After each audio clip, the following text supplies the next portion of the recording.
Welcome. This is the Insider's Edge to Real Estate Investing with James Nelson, the principal and head of Avis & Young's Tri-State Investment Sales Group. In this program, you'll learn game-changing strategies to outperform the market. James will teach you how to source, execute, and capitalize on the best real estate opportunities in New York and around the world.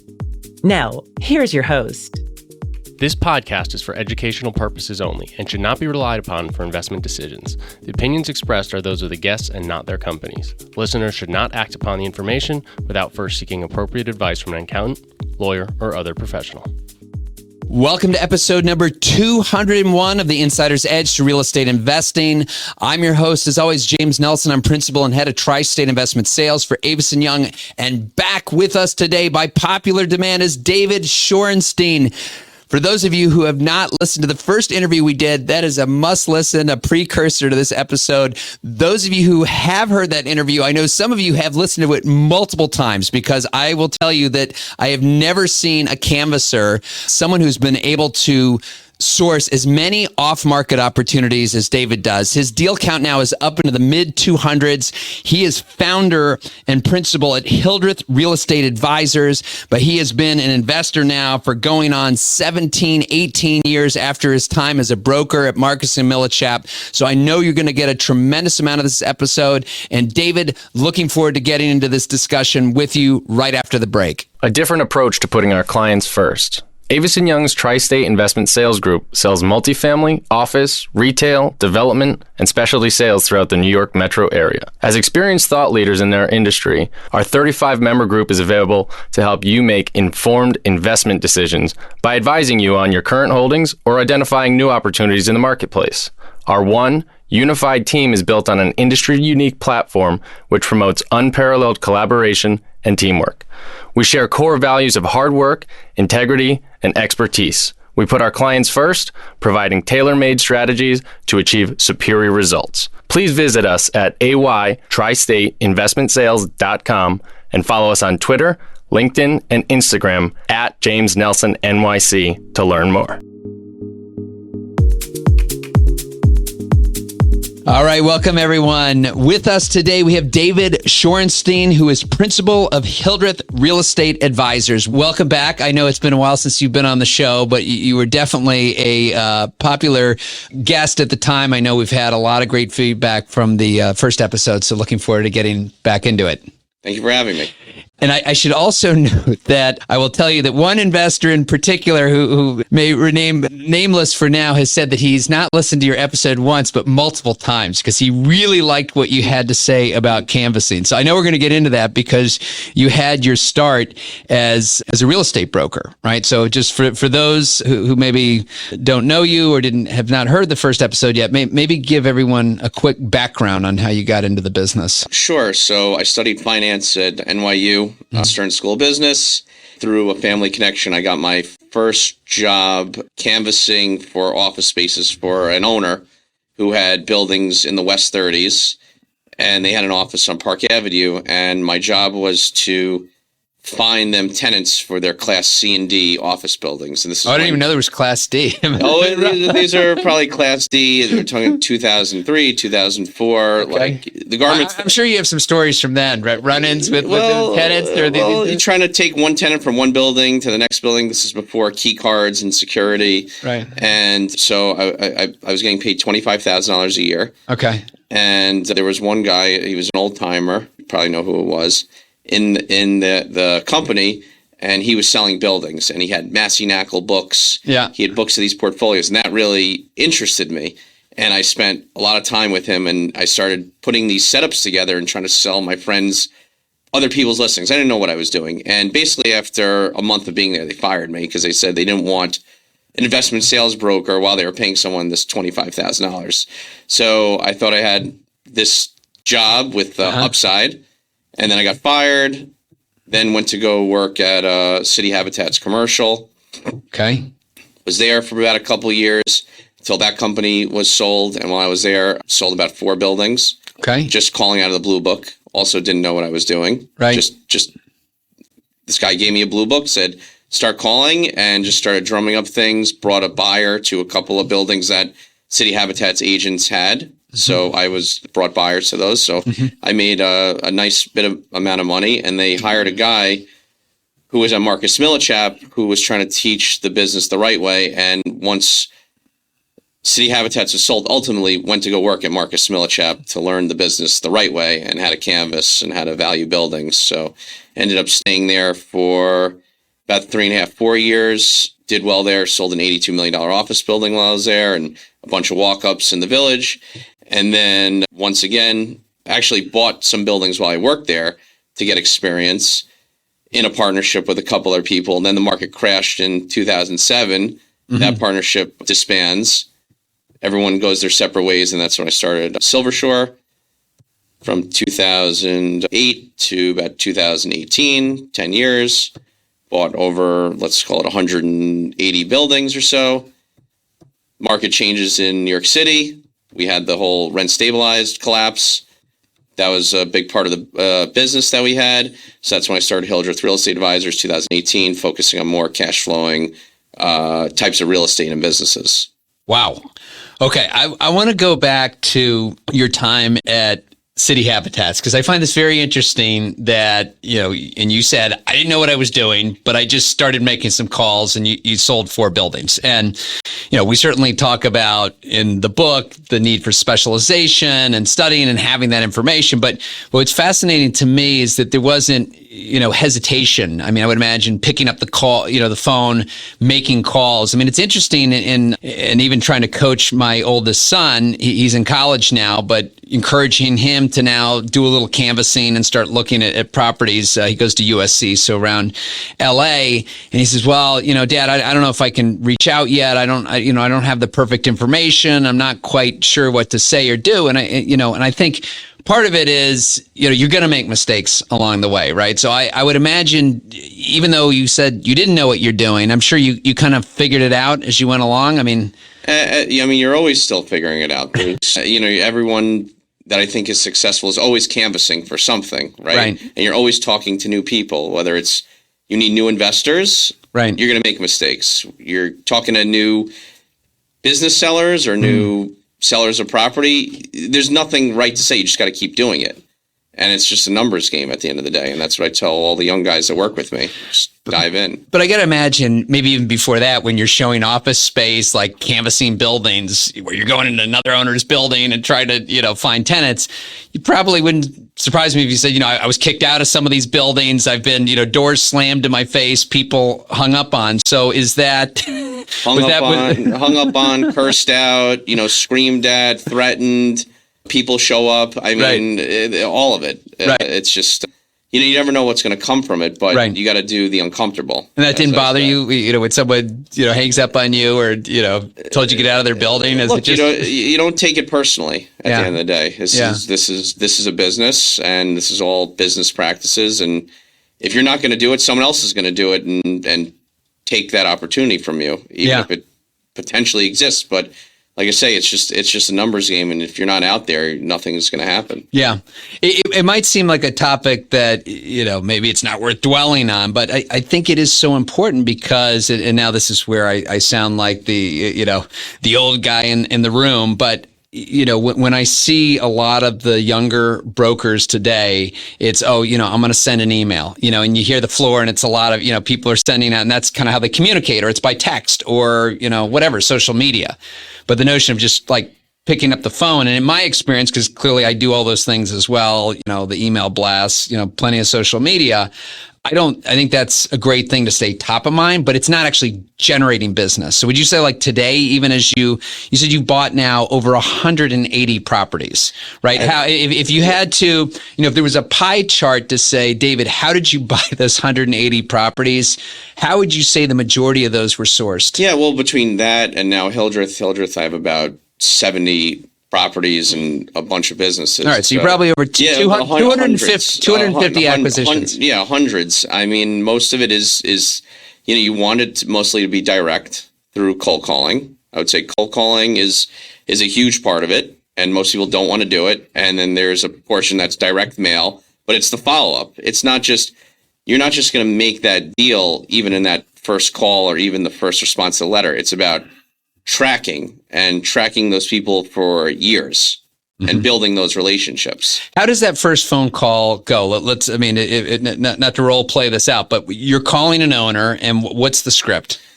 Well, if someone's calling me, that's more of a warm call. Okay, so hopefully they've got your letter. So let's start there. You were a big, I remember I visited your office, and I know we did talk about this on the first podcast interview because people love this. But I remember I went to your office once, and you had like a dozen interns who were sitting there writing handwritten letters, right? And what did those letters say again? Please call me. I'd like to make an offer on your building. Or then you switch it up and say, I'm very interested in your building, or I own the building next door. Please call me. And you put your cell phone number on there. That's it. That's basically it. Very, very simple. How many of these letters do you think you would send out at a time? I mean, previously I would send out 50,000 letters a month, and it was very, very expensive. 50,000 a month at the height of it. Like this was human beings writing out. No, those would go to a mailing company, and the mailing company would then send them out. Okay. They would mass produce them. So now I want you to come to my office now. I have a robot that we've built, a proprietary robot that you can feed the robot the data, and the robot will now handwrite all the letters and send them out. But I don't do 50,000 letters a month anymore because it's extremely expensive. You're talking about spending, $1 at least per letter. A dollar letter, okay. It's a major investment, and it paid off. But now, I do it in a much more targeted. I say, okay, this is what I'm going to focus on. This is the type of shopping center I want, or this is the type of industrial building, or New York City even. If I'm only buying free market mixed use buildings in Manhattan, there's only, let's call it 3,000 of those left of long-term owned. So those are pretty easy for me to get into the robot and send out once every 6 months. So how many, I mean, maybe it was a better sample size with 50,000 a month, but what is the success rate? I mean, when you're sending these letters out, how many calls were you getting back? It's probably about a 2%. 2%? Yeah. Okay, so your phone would just ring off the hook, right? I mean, hopefully you send out 50,000 pieces of mail. You have inbound calls, so that's better. Usually when the mail goes out, it's like a bomb would explode. I mean, we're talking 10 years ago. I'd have 2 phones. Bomb would explode. Your phone doesn't stop ringing. Saturday, Sunday, night, midnight, 6 a.m. People would just get so annoyed by it. And there wasn't a very good way at the time because... What do you mean annoyed by? I mean, they're calling... Well, sometimes they would get the same letter 2 months or 3 months in a row, and you wouldn't be able to take the people out of the database fast enough. Oh, I see. So they'd say, take me out, and like, okay, I'll take you out. Oh, so some of these calls are stop harassing me. Yes, people will just get nuts over direct mail. Throw out the letter? Or they say, oh, you sent it to my mom. She's senile. Why are you harassing her? Right. We're not selling, and you can't keep up with it fast enough of... Okay. Who to take out because the databases were all made by, like you saw, an army of people. All right. So you get a warm call there where someone is actually intrigued and they say, David, I received your letter. I'm interested in selling. Okay. Now what? Right. Now you try to obviously meet with the person, just like old school brokerage, right? You want to build relationships, meet with them, say, okay. When can I come see the property? When can I come see the property? Right. This is what I own. This is what I have near the area. Did you know that you want to give them some information? You got to be an expert in all these things. So you're competing. I mean, I've interviewed, now over 200 investors for the show. There's a couple I can think of that are certainly aggressive canvassers as well, but not to this level. And the question would be, you're not just competing with other investors calling direct, but you're really competing with the brokers, right? Yep. You've got tons of brokers who are canvassing, calling, hey, I can get you more money for your property. Don't sell off market. You're going to leave money on the table. I mean, how successful have you been buying without a broker being involved? And how do you? I mean, you have to want to be able to win. It's like sports. You play a lot of sports. You want to win the game that you're in, and you do the best to win. Usually I tend to win because I know what I could deliver quickly. But how does the seller figure out that what you're offering is fair? Because I would doubt you'd say that you've acquired over 250 properties if you were just lowballing. So what is your strategy when you were submitting these offers? Did you have kind of metrics that you were looking to follow? And I'm sure if you bought 250 properties, you were probably submitting, thousands of offers, right? So was this kind of a back of the envelope underwriting? You'd submit an offer. If you got their attention, then you tweak the numbers. Like, talk about that too. A lot of price per square foot. I mean, if I look at the comps of something and try to be, let's call it 10 to 20% below. Yeah. Because then, at the end of the day, it's really sell me the building, a building you want to buy. I could pay market for it, but then we just subtract the brokerage fee. Because like if there's all the buildings I'm going after hopefully have inherent upside. So I could still pay a market price per se. Right. But if a broker gets their hand on it, they're going to sell it to their friend, or they're going to sell it to the guy they sold 10 other buildings to. And I said, I'm never going to be that first phone call because, I don't come from a rich family, right? Started with 0 buildings or 0 money to begin with. And there's other families out there or sons of families that are going to get those first phone calls. So I have to separate myself. Right. Right. So you make the offer, and then I guess whatever the seller comes back with, and I would imagine you're not really heavy on the due diligence process, meaning that you're an easy buyer to work with. I would imagine if you were difficult, that's the way you do a lot of transactions. You have to be easy to deal with, and that was one thing I always pride myself on, being easy to deal with. Due diligence is important, and you're going to make mistakes. Well, I was going to ask you about that. You do this much volume. There's no way that you could really fully vet, every single one of these deals. Like, how many times would you buy something and say, oh my gosh, I had no idea that this was going to be an issue, right? Right. Well, things when you're dealing with a lot of tenants, or you're buying a 40-unit building, which I'm not doing anymore, but you're going to run into roadblocks. You're going to run into boilers. You're going to run into electrical. You're going to run into structural. Right. You're going to run into all these things. So what are the top pitfalls, I guess, when you're buying something that you have to make sure, whether it's, are the tenants current in their rents? Is there litigation? Is there issues with the CVO? Like, what are the major boxes that you have to check to say that I'm not going to fall in a huge trap here? Right. Nowadays, I have a little bit different approach, but then like when I was, let's call it more gunslinging, right? And doing so many transactions, right?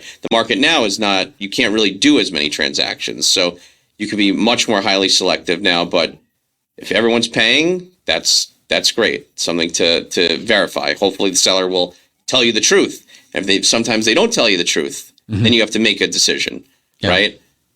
Obviously structural integrity of any type of building. Roofs have now, the price of any roof has gone up. Especially doing shopping centers. That's a lot of roof. A brownstone in Brooklyn, no big deal. But still, the price of a roof has gone exponentially higher. The price of everything has gone exponentially higher. So just also making sure you have a reserve. That's one thing I learned. Like making sure you have a nice cushion. Hopefully, you have enough investors where you're able to fully fund, but you got to keep making sure you fully capitalize the deal even after closing. Right. So let's talk about, New York, one of the most competitive markets in the world to buy in, right? So clearly there's a lot of competition, but also the terms when you're buying. If you're going and buying in a secondary, tertiary market, sure, here's 60 days exclusivity, here's another 60 days of diligence, you tie up a deal for $25,000. Like, that's not happening in New York. So were you, clearly from accepted offer to negotiating a contract, you said, look, I'm an easy buyer. You're showing up and putting 5-10% hard money day one, right? So a lot of these times you're getting right into contract, right? 98% of the deals were done without due diligence in New York. Right.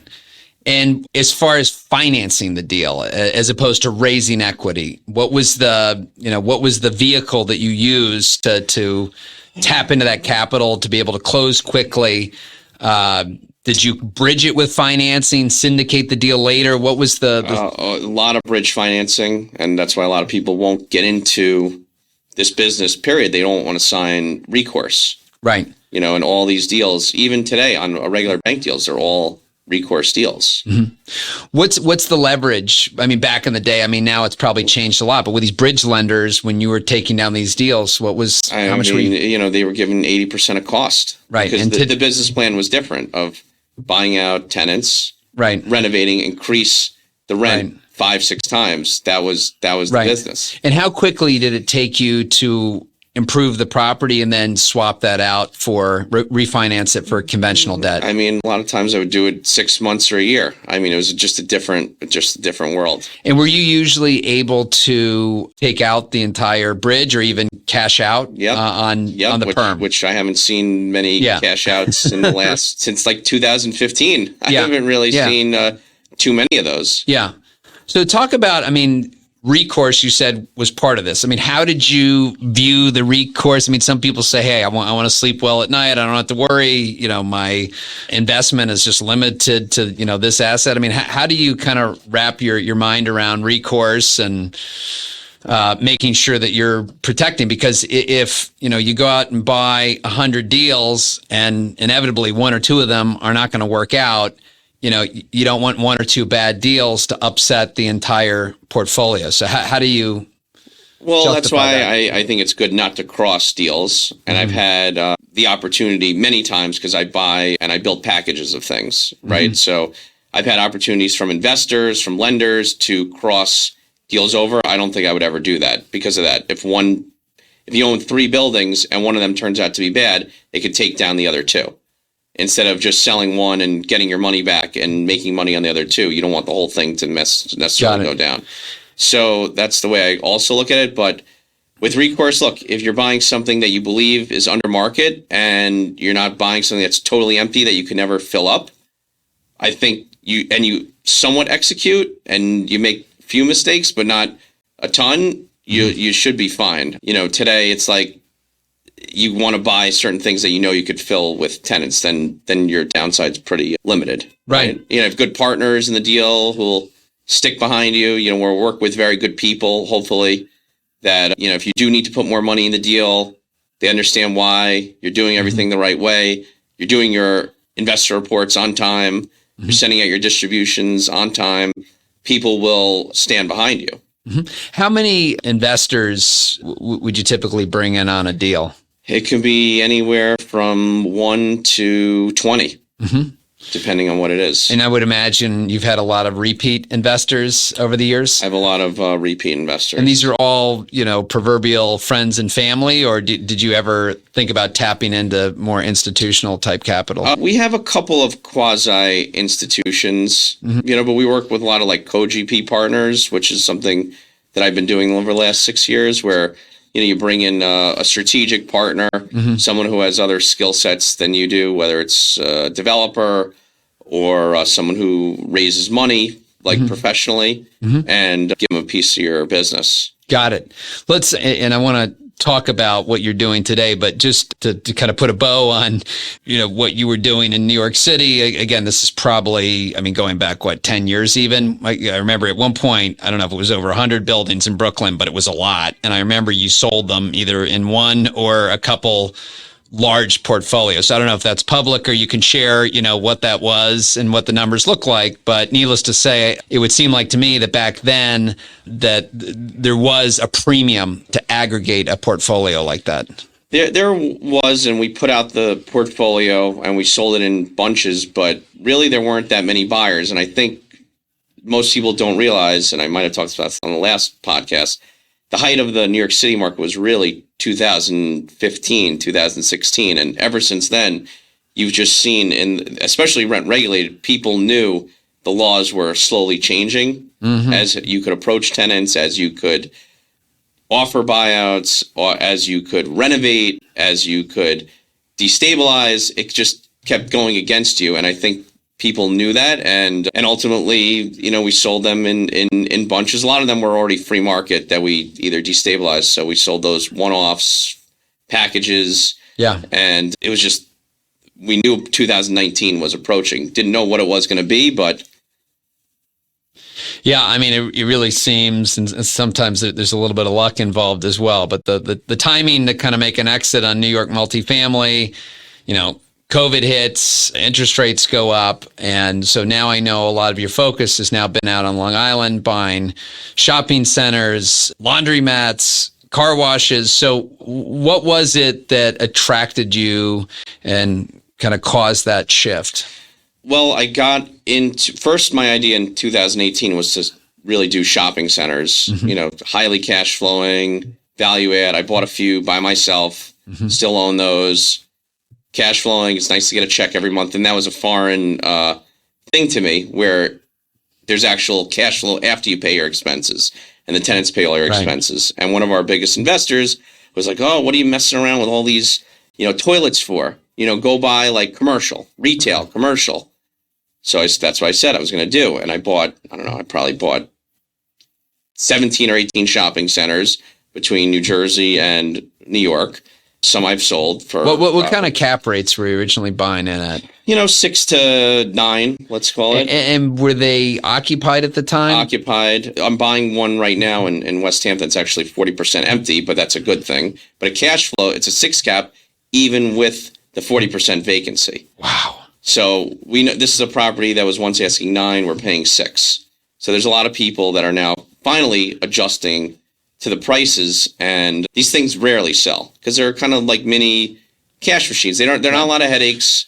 Is there a certain kind of seller who you like to buy from? Because if you were buying from one of these big public REITs and their business is shopping centers, would you, or is that not your profile? Are you going after the mom and pops? No, this is 30-year ownership. They don't even have for rent signs on the building. The one I just bought before this, 25-year ownership. Guy was asking 12 at one point, paid 8. It's just people are selling, they're not price motivated. They're selling because it's just time. Right. They have no mortgages. Right. And how competitive what you're doing now compared to buying in New York City, and you're still writing your letters, or your robot is? Do you sense that when you're looking at these deals, are you still finding plenty to do off market? There's always some. I mean, you can make a market anywhere is what I've found out. Right. Yeah. It's like if you hit an area hard and it's a good area, I think you can drum something up, whether it's Florida, California. We have some shopping centers. We were doing it there for a little bit. It's been very tough to find stuff there. New Jersey, we have a few properties, same type of thing. You can make an opportunity anywhere if you hit it. Right. And is it still the letter writing that's still a big part of it, or is it picking up the phone? Or are you actually calling owners directly? The phone. I mean, the letters is more targeted. I say, okay, this is the type of thing I want to target, where I want to target. And there's only so few long-term owners because I'm not buying from the public REITs. Right. Those are going to be broker deals. And not to say we haven't bought some broker deals. Right. What about buying distress? I mean, everybody loves the idea of buying distress, buying from banks. What success have you had there? This is a different type of distress where the seller just has to sell anyway. Internal distress, let's call it, of family members fighting. It's a different type of distress where we bought a number of buildings where, you have these families that there could be 6 sellers. Right. And buying a marina where you have to get 6 different people. Oh, right. Marinas. That was the other one. So it's a different type of distress, right? These sellers are selling, like I said, because they have to sell. So let's talk about, we can circle back on shopping centers because I know there's more to cover there, but let's talk about 3 asset classes that I don't think we've covered on this show before, which is pretty amazing. 200 plus shows now. Laundromats. So what attracted you to buying laundromats? I mean, there's always a lot of social media hype about laundromats. I mean, the way I got into it, there's someone else in real estate that also divested his company, and his father owns about 15 laundromats in Florida. And so when you own, it's own and operate. So you're running a laundromat. Yes, but the way I'm able to do it is I have a 50% partner that knows what they're doing and been doing it for 15 years. Okay. So I didn't just say I wanted to do laundromats and start dealing with from scratch. And I've seen a lot of people lose money or sell them at losses because they say they want to buy one, and then they have to sell them for a loss now that I look for them. So when you're buying these, I mean, I don't know what kind of financials, if anything, that you get, but like, are you asking for a tax return from the seller? I would imagine there's probably a lot of these businesses, if they're still using quarters or, cash. I mean, how do you even know what kind of volume? Luckily, there's my partner, and then there's a bank, a specific type of bank, which only certain people can borrow from, are laundromat and car wash banks. And they also help you with the projections. So they know the volume, and they know based on the demographic. They know the projections, and we've looked at 200 of them, and we bought 5. Oh, wow! It's also the same thing. Very, very competitive. Try to buy the real estate if you can. So you're not buying on a cap rate, are you? You try to cash on cash return. You try to push it to at least a double digit. If it's not, and there's a lot of factors that can push you down. And is this a car wash, same kind of thing? It's an operating business. I mean, you're not buying these things leased, are you? Car wash is the same type of thing. Also have a dedicated, not a 50% partner, but someone, a guy that's basically his full-time job and has ran them before. Otherwise, I couldn't do it. So why is it about, is it just because you get that extra bump from actually operating? I mean, would there be an issue buying a laundromat or a car wash that's already leased? You mean being the landlord? Yeah. And then just having them as a tenant? Yeah. No, I mean, then it's a net leased deal, right? And right now you could go buy a car wash and have buy a 9 cap. You can buy 9 caps all over the place, right? And have it just collect your 9%, but I think that market has softened apparently. There's more potential. Yeah, it's softened, but if you're going to go in and operate, you can get, let's call it like 20% plus, and that's what you try to get. So talk about marinas now. So you're actually just buying, I mean, is this just the boat slips? And I mean, what else comes with that real estate? So same thing. My partner, Jason, he really is like the head of marinas. He loves it. You know, you got to be passionate about the things that you do. He just loves boating, grew up a boating family. And we bought and sold one marina already that we did very well on. And then we said, all right, now let's look for more marinas. That's how we kind of get into a couple things by accident. That's how I got into the car washes. We bought a building that had a car wash and took over the lease of a car wash from the tenant. And then we sold it for a big profit and said, all right, let's start really looking into car washes. That's kind of how these things happened. Same with the laundromats. Bought a building, had the laundromat, brought in the partner, and said, let's start going for more. So we kind of get into these things by accident a little bit with partners, but with in regards to the marina, we bought the 3rd largest marina in Montauk. We have 100 which one? Westlake Marina. Okay. So we have slips, 104 slips. And people rent them for the season? You rent the season, off season, daily. Could you sell them individually? I've seen these marinas before. They sell slips. Some people do them. I mean, we're trying to build cash flow. We're trying to build cash flow and then aggregate a few more. Like I said, I try to aggregate these things and then exit. But then we have a restaurant there that we're just the landlord. You could probably add about 5 revenue streams to the marina over time. I mean, my sense, and I get it, some people want to retire, partnership dispute, whatever. But if things were going incredibly well and the thing was cash flowing, I doubt they'd be selling. So how do you know that you're not buying something that's a loser? Well, that one, the guy owned it for 55 years. Okay. Bought it direct without a broker. Okay. Certainly didn't operate it to its full capacity. He had rooms that he didn't even rent out for Airbnb. Now we've been renting them out for Airbnb after we renovated them. The lease on the restaurant's coming up. You know, you could almost double the rent on that. And the slips were probably half of what the market was. How did you figure out that the slips were half of? You just did some simple work and just because we you know, being out in the community and also buying and selling one in that submarket. You know what you could get. We did all the research on the other one when we were going to buy this other one, but instead we sold it quickly. And is there something about the way? I mean, we're talking a lot about investing, but what about operating? I mean, is there a certain way where, you know, if you're going to increase the rates, I mean, clearly you've got to reach a larger audience. So is that kind of, are you big into digital marketing or how do you? Well, there's like software that you can use, you know, they take a percentage and, you know, you run it based upon software. Yeah. Called DACWA. So it's a lot of that word of mouth. Most of the people, we're in our second year now. Everyone's pretty much stayed. Yeah. There's no one, even with an increase. And I think they're going to stay because it's still going to be below market. Yeah. And it's good for the community. You know, the point is not to throw everyone out, get all new people in. It's to have everyone stay and just increase them. So you then makes your workload, just like with any real estate tenant. You want those tenants to stay so you don't have to deal with 3 months of vacancy. Right. And the Airbnb, is that just something you kind of did on the side, or do you have in your portfolio a lot of? No, this is the only one really. Yeah. Okay. It was just. I mean, I know some people make a whole business out of it. And so I was curious. I mean, because I would imagine the management aspect of even putting something on Airbnb, you still have to coordinate with the tenant. And it's a lot of. Yeah. I mean, we might switch it to a full year round because that's, you know, we built up a nice portfolio of workforce housing out in the Hamptons and most of our leases are all 1-year leases. Right. So what's the goal here in what you're creating? I mean, is this clearly this is where the opportunity is next? It has been rather. So are you keeping your eye on New York? Are you thinking about other markets? I think you mentioned you were looking at California as well. So I guess the question is, how do you figure out what's next? How do you stay ahead of the curve? That's a tough question. You talk to smart people. I mean, I see people coming back into rent regulation in the city. I just don't know if I want to deal with it. Mm-hmm. I think that is a real opportunity. I think for me, like building these, micro companies that will become like major roll-ups, whether it's the marinas, the car washes, the laundromats.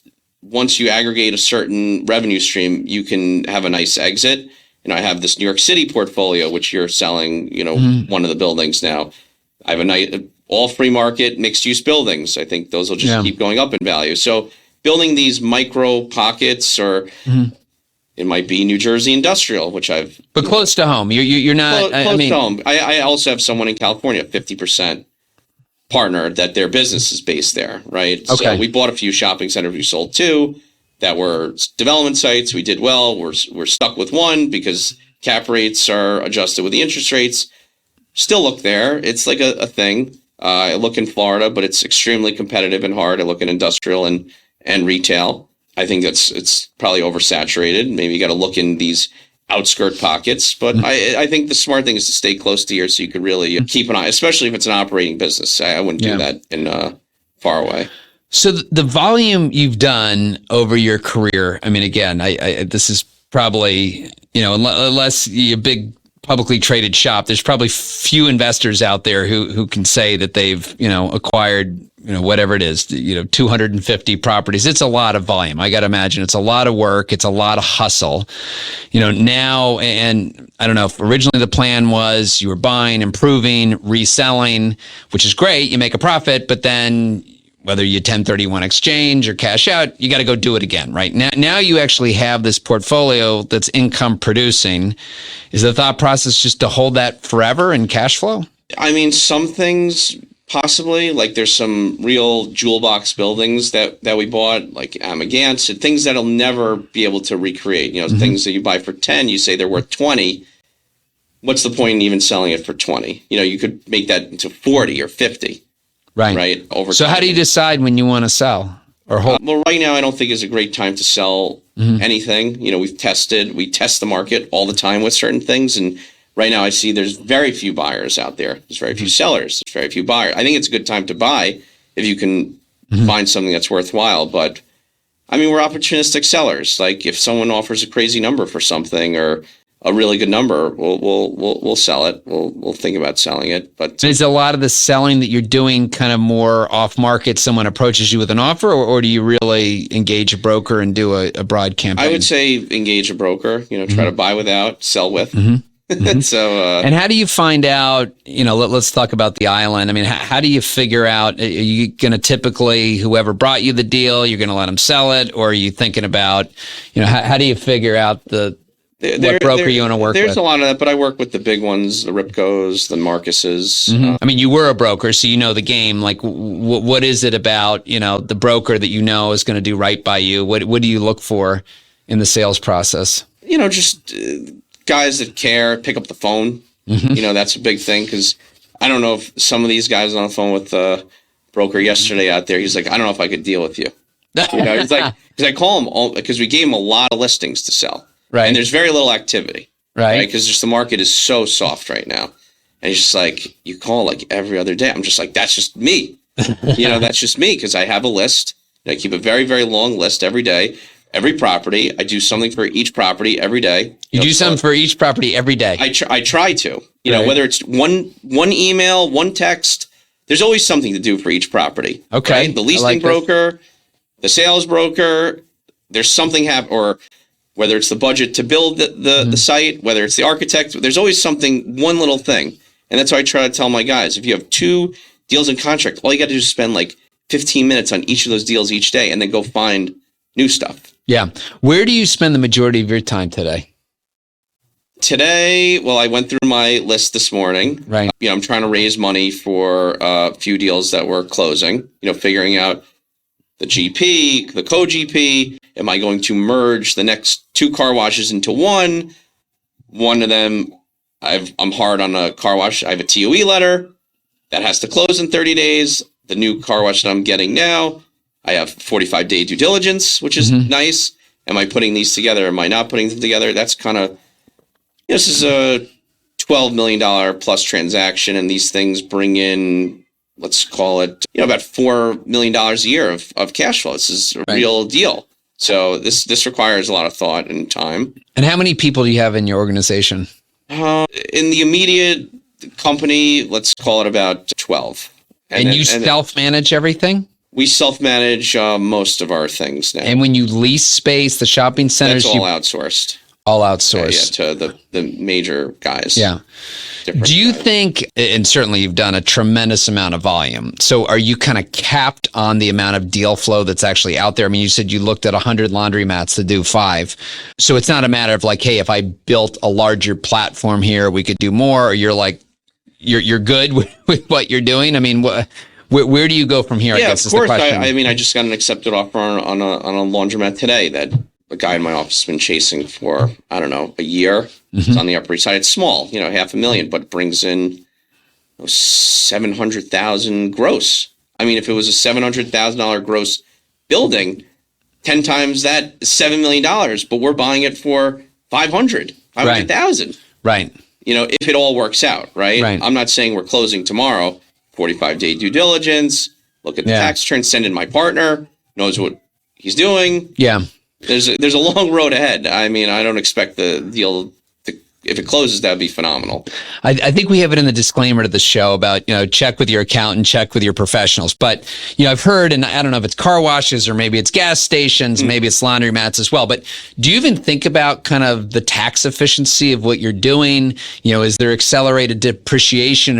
Are there benefits with, when you're running this operating business? Are you just paying ordinary income on whatever you bring in, or are there efficiencies here that you can build in? Well, that's the other thing. So what I noticed was in the last 2 years, as it's been really slow, people didn't want to invest in a regular 7, 8, 9 cap. And I have tremendous respect for the people that have closed these deals and found these investors. But my 300 investors, and I keep meeting new ones every day, want higher returns. They want tax advantaged opportunities where they get bigger write-offs, and that comes with the laundromats and car washes. There's certain, deductions you can get by replacing equipment. If you replace all your laundry equipment, you're going to get a massive write-off.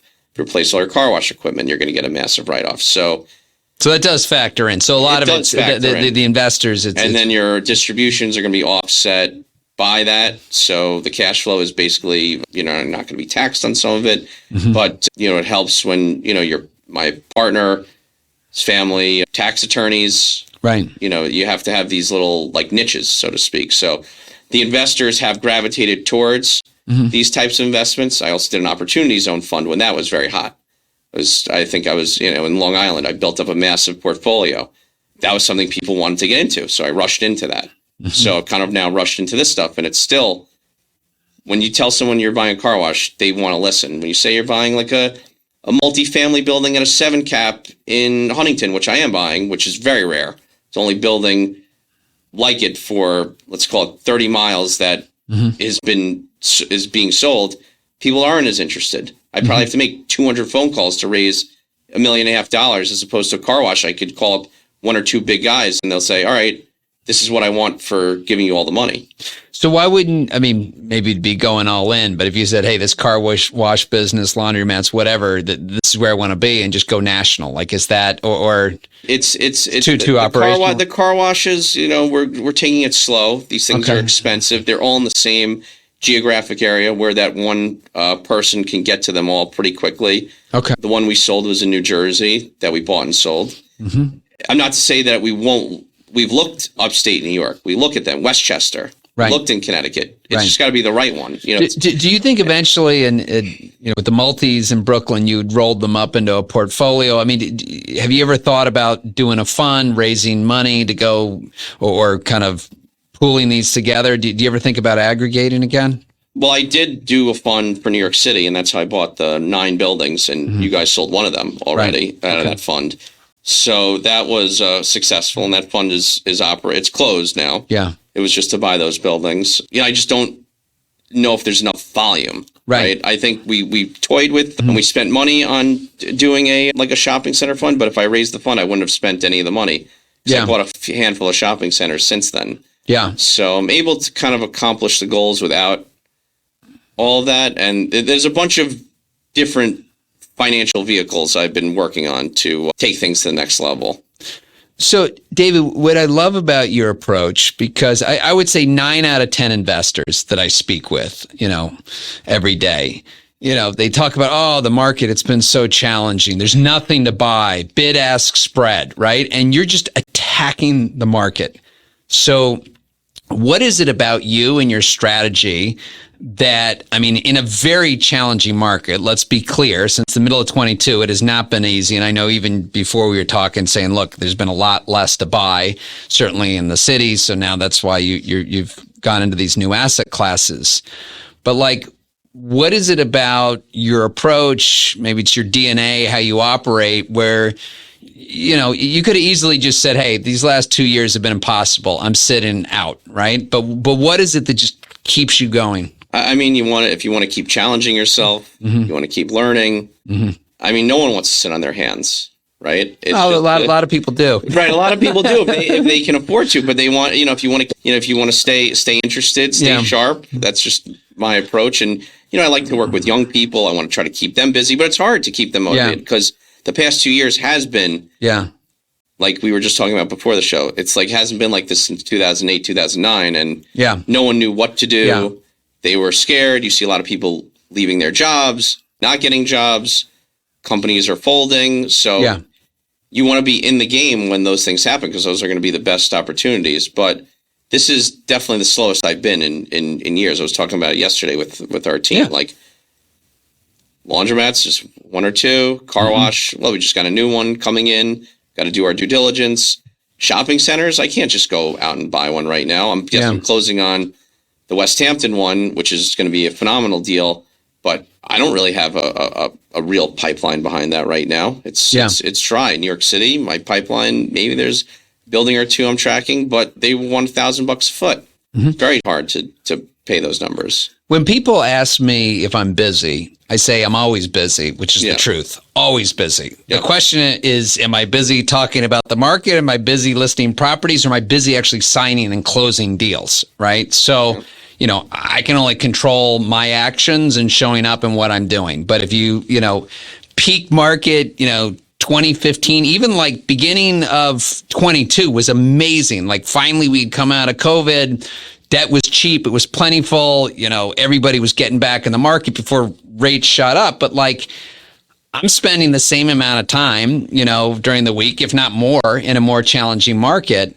Would you say you're the same way, that regardless of what's going on in the market, you're putting in the same time and effort? Same time and effort. Yeah. Same time and effort. But I'm also dealing with a lot of the projects that I bought. There's always constant work. There's constant entitlement that needs to be done. There's constant construction. There's, I try to devote a certain amount of time towards new business every single day. And, I have guys that I'm trying to keep motivated in this challenging environment, hunting for these deals. Would you say, because I think part of this is kind of like the herd mentality as well, what's been going on the last 2 years, no one's buying. So it's the safe thing to, kind of be a bystander, right? And so, well, hey, I'm not jumping in until everyone's back. My thesis is that over the last year or two, I think hopefully you'll look back and say what you bought were really great purchases because if someone had to sell in the last year or two, there had to be a good reason, right? You're not going to just be a discretionary seller when things are that challenging. And yet there probably was nowhere near the amount of competition in a hot market. So, sure, when the market picks back up, it's easier to get debt, there's more maybe sellers and product out there, but I think there's probably a lot more competition there as well. Do you even, again, you're an active participant throughout, but do you think there's something to be said for that, kind of bucking the trend? I think what you said is correct. Those are going to be this West Hampton shopping center. You could tell by your investors' feedback. If you can raise the money quickly, it's just an amazing deal. Same with this other shopping center I bought. These things are few and far between. Those are going to be some of the best deals. I just wish I had 10 of them. Yeah. Right? You have to search deeper and harder. Yeah. Right? And the people that are doing that, you see who's having success out there. And these are going to be everyone who's, like you said, bought in the last 2 years, whatever it is, whether it's the Riverhead car wash that I bought. I know it was a great deal. Right? Yeah. I know I could probably sell that even right now for 30-40% more. In 2 years from now, it's going to be probably double the price of what I paid for it. So just like I said, I wish I had like 3 or 4 of them. Usually one of the final questions I ask is, what advice would you give to an aspiring investor, whether it's someone who's just starting out? But I want to actually ask the question for the veteran investor. What about someone listening to this saying like, wow, like this guy, David, hustles, he's doing deals. Like I've got a really nice portfolio, but like, I'm just not in the game anymore.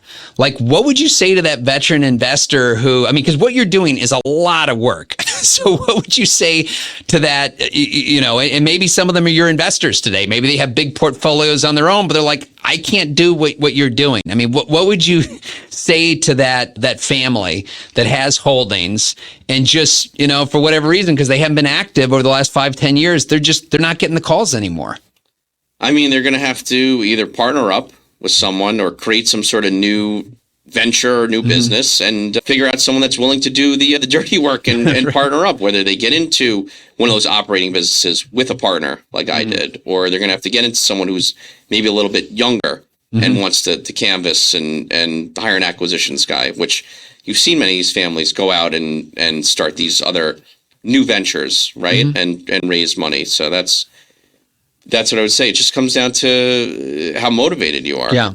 And would you say, deals breed other deals, but what you're doing at Silvershore Properties, do you spend a lot of time thinking about your brand and, whether it's PR on deals that you close, getting the word out, social media, how would you grade yourself on all that? And is that even important to have that image? Like when an owner's calling you, and talking about selling off market, like, are they looking at your website? They're looking at your track record saying, wow, this guy's for real, right? That's got to help. And then obviously for brokers to bring you deals as well. What are you doing in that department? Yeah, Hildreth, I think we have a very good brand, a recognizable brand. Most people know. I don't know. One guy said I was the Jeff Sutton of the Hamptons the other day. Came up to me at a Newmark event and said, Jeff Sutton in the Hamptons, because he's seen how many jewel box retail buildings I bought. I said, oh, that's an amazing compliment. Wow. But, I said, if I bought this thing, then I would be, a Jeff Sutton in the Hamptons. Like someone just paid $34 million for a corner property in Sag Harbor. That is an iconic, and that only trickles down to the stuff that I own. And I'm trying to do more there. I'm always trying to do more there. So I think it's important to have a presence out there. I know you preach about it. I think it's a good way to stay top of mind for brokers. When I post something on LinkedIn, whether I'm looking for a partner, an investor, or a deal, I get a tremendous response. So I do it. This will go all over my social media. Traded, I think, is amazing to put it out there. It'd be foolish not to. You do a deal, put it on there, put it on your social media. Why not? It's just, am I creating content like you are? No. Is it something I thought about? Yes, but it's a lot of work, right? We got to do 2 things on every property every day. So it adds up. David, this has been amazing. I'm so happy that you came back, and I really appreciate, and I want to thank you on behalf of the audience as well, because you've really been an open book. The kind of the secret sauce, if you will, and the approach. And again, there's no, shortcuts. Like what you're doing is obviously a lot of hard work, but you've really, figured out how to scale this thing. So this is really inspiring, and just appreciate your sharing your story with us today. Thank you for having me. Awesome. And thank you so much, everyone, for joining us, especially those of you joining us on live stream, or maybe you're watching this now on LinkedIn, Instagram, Twitter, or YouTube, or if not, on whatever podcast medium that you choose. As always, you can go to jamesnelson.com. I built this site for you. That's also where you can find show notes. You can figure out how to connect with David. I also put out a lot of content to really help you gain the insider's edge to real estate investing. So really appreciate, as always, if you like the show, forward it to a friend. I do that all the time. When I listen to a podcast that I like, I send it to someone if I think it'd be helpful. So until next week, thank you again for joining. Thank you for listening to the Insider's Edge to Real Estate Investing. We appreciate your subscribing and sharing with your friends. If you haven't already, please connect with James at James Nelson NYC on LinkedIn, Instagram, and Twitter. Please also visit jamesnelson.com, where you can find the show notes and other episodes, along with an exclusive video series and other helpful resources, so you can gain the insider's edge to real estate investing. Until next week.